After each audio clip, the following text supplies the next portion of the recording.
इस सेमिनार की कवरेज अखबारों में भी हुई थी। तो क्या थी इसमें बेस्ट टिप्स? क्या खास आइडियाज़ थे जो हमने डिस्कस किए? क्या लिखा अखबार वालों ने? आइए डिस्कस करें। अप्रैल को ये हमारा ये अखबार हमारे नोटिस में आया, जिसमें हम इसने लास्ट वीक हुए हमारे इस इम्पोर्टेंट सेमिनार को कवर किया था। तो क्लोज़अप आपको दिखाता हूँ। ये मैं हूँ, ये राजीव चावला जी हैं।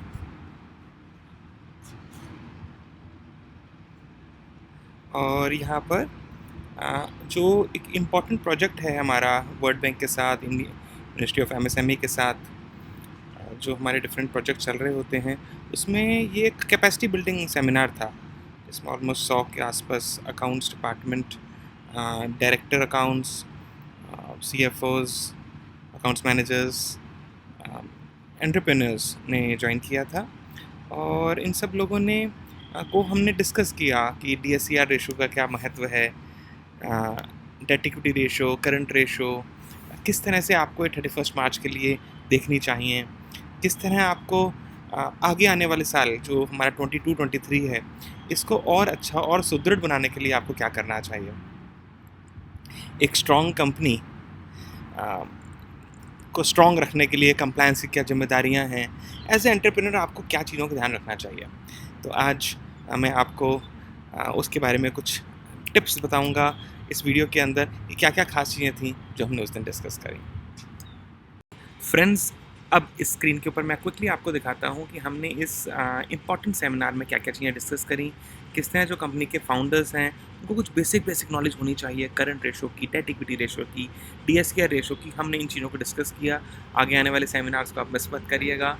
टर्म लोन रिपेमेंट करनी चाहिए या मतलब CC अकाउंट को कम रखना चाहिए या टर्म लोन को रिपेयर करना चाहिए। कि कई बार क्या होता है कि आपके पास मान लीजिए आपने कोई अच्छी कलेक्शन आ गई आपके पास, कोई रीज़न है आपके पास, यू हैव मनी, तो प्रॉपर्टी से कहीं पैसा आ गया, कोई कुछ भी आ सकता है पैसा। तो कई बार लोगों की इच्छा होती है, यार मैं ना अपनी सारी किस्तें उतार देता हूँ, किस्तों का बड़ा प्रेशर है, मैं किस्तें उतार देता हूँ।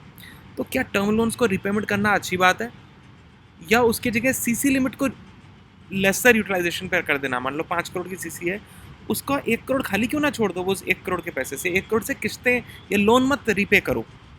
So what is the facts about it? तो ये चीज़ें हमने डिस्कस करी सेमिनार में। CC लिमिट बेटर है या लोन अगेंस्ट प्रॉपर्टी बेटर है? हमने इसके ऊपर भी काफ़ी बड़ी इंटरेक्टिव डिस्कशन हुई थी हमारे सेमिनार में। लोगों के ये हॉट टॉपिक्स होते हैं कि भाई मैं LAP ले या उसी प्रॉपर्टी के अगेंस्ट CC लिमिट ले, तो किस सिचुएशन में CC लेना बेटर है, किस सिचुएशन में LAP लेना बेटर है। अगर आपको इन क्वेश्चंस के आपके मन में भी थॉट्स हैं तो नंबर 1 आप सेमिनार ज़रूर अटेंड किया कीजिए, भूलिएगा मत। और दूसरा, आप 1-to-1 आप हमसे कनेक्ट कर सकते हैं या नीचे कमेंट बॉक्स में लिख सकते हैं। We can invite you to next such sessions, because ये अपने आप में डिटेल टॉपिक्स हैं। 15-15 मिनट, 20-20 मिनट, 1-1 घंटे कई बार डिस्कशन हो जाते हैं इन एक टॉपिक पे जब एग्जाम्पल से ज़्यादा हम बात करते हैं। GST में क्या खास चीज़ें हैं जो मार्च में ध्यान रखनी चाहिए, अप्रैल में ध्यान रखनी चाहिए। TDS में क्या कानून में चेंजेस आए हैं जो इस साल से पहली बार होंगे या पिछली बार पहली बार थे, उनका क्या आपको ध्यान रखना है। फिक्स सेट्स में कौन सी चीज़ें हैं जिनका आपने ध्यान रखना है। फंड्स फ्लो क्या होता है, कारों की कौन सी रिपोर्ट्स में खास चीज़ें हैं, इन सब को हमने आपके साथ डिस्कस किया था इस सेमिनार में। तो आप लोगों के में से कुछ लोग जो ऑलरेडी इस में सेशन में हमारे साथ लाइव थे, आपके लिए एक रिकैप भी हो जाएगा। तो ख़ास बात, जो मेजर प्रॉब्लम्स हम सबके सामने होती हैं कि भाई अकाउंट्स डिपार्टमेंट ये उतना ही इम्पॉर्टेंट है जितना कि सेल्स या प्रोडक्शन। तो इसको हमें भूलना नहीं है, इस पॉइंट को हमें भूलना नहीं है। तो इस जर्नी को आगे बढ़ाते हैं। पहला पॉइंट था हमारा कारो रिपोर्ट। तो कारो रिपोर्ट फ्रेंड्स, जब कोरोना आया था तो गवर्नमेंट ने इसका जो इफ़ेक्टिव डेट थी वो पोस्टपोन कर दी थी कि भाई इमीडिएट नहीं करते, इसको कुछ टाइम बाद चालू कर लेंगे। तो जो कुछ टाइम बाद है वो अब 31 मार्च 21 के लिए एप्लीकेबल था, और 31 मार्च 22 वाला जो साल ख़त्म हुआ 21-22 उसके लिए तो ऑब्वियसली एप्लीकेबल हो गया। तो यहाँ खास बात हमने डिस्कस की कि भी फिजिकल वेरिफिकेशन ऑफ इन्वेंट्री वगैरह तो आप करते ही हैं, बट इन्वेंट्री के बारे में जो सैंक्शन वर्किंग कैपिटल लिमिट्स हैं आपकी, तो उन सैंक्शन वर्किंग कैपिटल लिमिट्स के अगेंस्ट जो आपने बैंक को डेटा दिया है, MSOD रिपोर्ट्स देते हैं, तो क्या आपकी बैलेंस शीट से आपका स्टॉक, डेटर, क्रेडिटर मैच कर रहे हैं? करने ही चाहिए, होते ही हैं। तो आपके होते ही हैं, सबके होते हैं तो कोई प्रॉब्लम नहीं है। बट अगर जल्दीबाजी में, गलती में कोई आपने गलती कर दी है, तो भाई आपको ऑडिटर को समझाना पड़ेगा कि भाई ये गलती क्यों हुई, डिफरेंस क्यों आया। तो इस डिफरेंस को समझने के लिए तैयारी तो करनी पड़ेगी। तो इन तैयारियों को आप लोग ज़रूर करें, अपनी क्वार्टरली रिपोर्ट्स को सोच समझ के भरें, जल्दीबाजी में सिर्फ ड्राइंग पावर के लिए ना काम करें। याद रखें कि इनकी सबकी जवाबदारी आपको आगे देनी ही होगी। तो आपके स्टॉक जो बैलेंस शीट में है, डेटर्स जो बैलेंस शीट में हैं, क्रेडिटर्स जो बैलेंस शीट में हैं, इन सब की क्लैरिटी आपको ज़रूर होनी चाहिए और उस क्लैरिटी के हिसाब से ही आपको काम करना है। आगे आने वाले समय में सिस्टम्स के हिसाब से काम करना ज़रूरी होता जा रहा है। खास बात जो हमने इसमें डिस्कस करी थी कि भाई जो डेटर्स होते हैं, डेटर्स ओवर 180 डेज़, अब डेटर्स ओवर 180 डेज़ की तो ड्राइंग पावर नहीं बनती, कई बार तो 90 डेज़ के ऊपर ही बैंक नहीं देता। तो आपने बैंक को, क्योंकि बाद में जब बैलेंस शीट बनेगी उसमें तो ये फिगर परफेक्ट हो जाएगी, तो क्या आपने बैंक को जो फिगर दिया है मंथली रिपोर्ट में, क्वार्टरली रिपोर्ट में, वो वही है जो बैलेंस शीट में आना है। एंड इसके अलावा क्या आप लास्ट ईयर में कोई डेबिट नोट, क्रेडिट नोट्स का कस्टमर्स ने तो नहीं दे रखे आपको, जिनको आपको अकोमोडेट करना पड़ेगा आपकी अग्नि रिटर्न में। वैसे तो अब ई इनवाइस 20 करोड़ से ऊपर सभी कंपनियों पे आ ही चुका है, अब बैकडोर की कहानी तो ख़त्म हो गई। तो बी सिस्टमेटिक, बी ऑर्गेनाइज्ड, ज़बरदस्ती कुछ मत कर दीजिए। आप कुछ गड़बड़ कर दें और बाद में फिर आप अपने ऑडिटर्स को कहें कि भाई हेल्प कर दो एंड ऑल दैट स्टफ, तो वो सब बहुत दिक्कत है।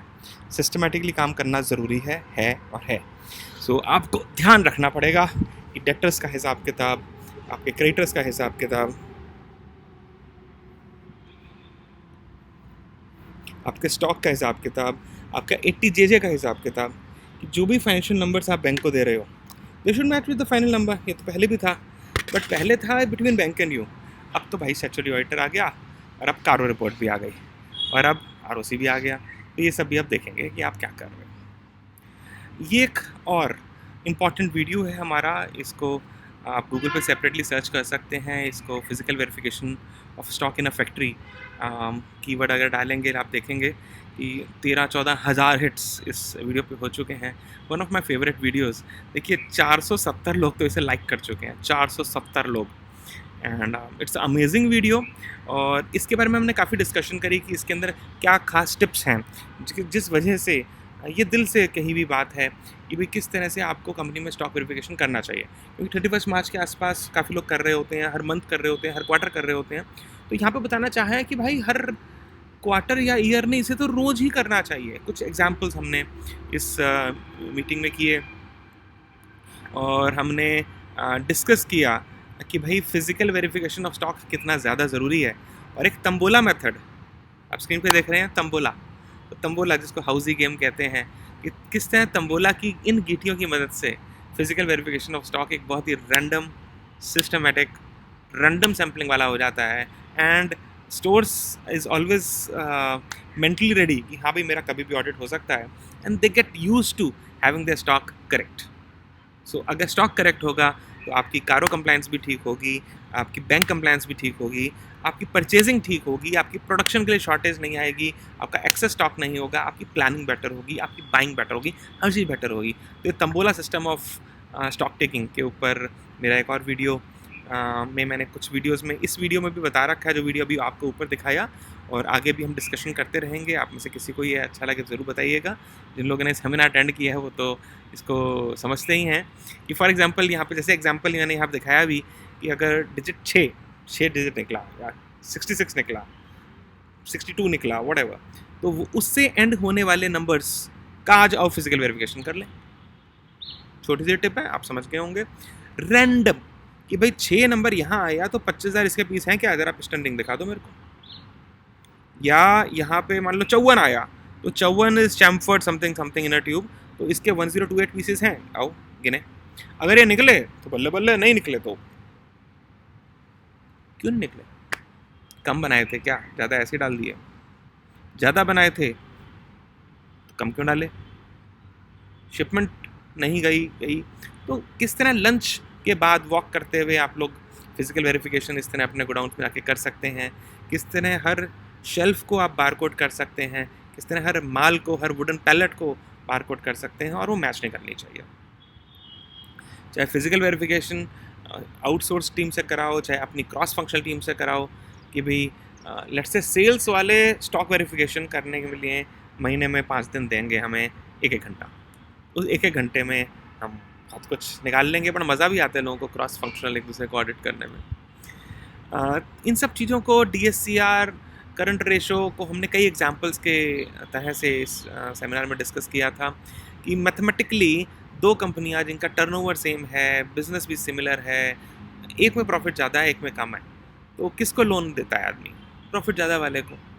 तो एक बंदा है जिसका प्रॉफिट ही नहीं है, बुरे हाल है, बैलेंस शीट बकवास बना रखा है, वो पता चलेगा अनसिक्योर्ड लोन ले रहा होगा बैंकों से, 18% का ब्याज दे रहा होगा, और जो स्ट्रॉन्ग बैलेंस शीट वाली कंपनी होगी वो 5% 7% पे खेल रही होगी। तो कैसे कम्पीट करोगे आप? तो आप अगर ये सोचते हो कि टैक्स बचाकर आपने बहुत जेम्स बॉन्ड बन गए, तो हो सकता है आप टैक्स से दुगना तो ब्याज दे रहे होंगे। तो इस बारे में ज़रूर सोचिए। ये एक बड़ा फेवरेट टॉपिक है हमारी IMSME ऑफ इंडिया एसोसिएशन का, कि how small entrepreneurs should understand you earn more by paying more tax. Be logical, be genuine. अगर आप कमा रहे हो तो be a part of the national building, pay your tax and save more money in interest alone permanently. Sale को आगे बढ़ाइए, अपने चार्ट्स को देखिए, अपनी नेट सेल्स को देखिए, अपने PBT रेशो को देखिए। अपनी PBT रेशो, कौन सी कंपनी का क्या PBT होता है, गोल्डन PBT किसे कहते हैं, इन सेमिनार्स में हमने उन चीज़ों को भी डिस्कस किया था। करंट रेशो क्या होनी चाहिए, MSMEs में कितनी चलती है, MSME के लिए गोल्डन क्या है, सिल्वर क्या है, ब्रॉन्ज क्या है और जीरो क्या है, किस सिचुएशन के अंदर आपके पास एक बार्गेनिंग पावर है और किस सिचुएशन में भाई साहब आप सिर्फ फोल्डेड हैंड्स करोगे, प्रभु जो लोन देना है दे दो सर, मैं तो कुछ कर ही नहीं सकता। तो किस तरह से आपने करंट रेशोज़ को देखना है, दिल से देखते रहना है, किस लेवल के ऊपर वो रिस्की हो जाती हैं। 1.1 से कम तो होनी ही नहीं चाहिए। तो किताबों में तो स्कूल में सिखाया जाता है 2:1 होनी चाहिए। सो हम कहाँ हैं, किस लेवल पे जा रहे हैं, TUL TNW, इस टॉपिक को बहुत डिटेल में जाके हमने डिस्कशन किया था उस सेमिनार में, कि भाई किस तरह लोगों के कई बार तो TUL TNW रेशोज़ या डेट इक्विटी रेशोज़ कितनी पुअर हो जाती हैं, और उनको हमें ठीक करना बहुत ज़रूरी हो जाता है। तो इन चार्ट्स को बहुत एग्जांपल्स के साथ हमने देखा था उस दिन, और बहुत खुशी होती है, एक रिकैप होता है कि भाई किस तरह से इन चीज़ों को बेटर किया जाए। ये डिफरेंट एग्जांपल्स देखकर हम सोचते हैं, तो इन चीज़ों को प्रैक्टिकल जब नोट पैड लेके लोग करते हैं तो ना दिमाग खुलने लगता है कि भाई अच्छा मेरी कंपनी में ये हो रहा था, मुझे क्या करना चाहिए।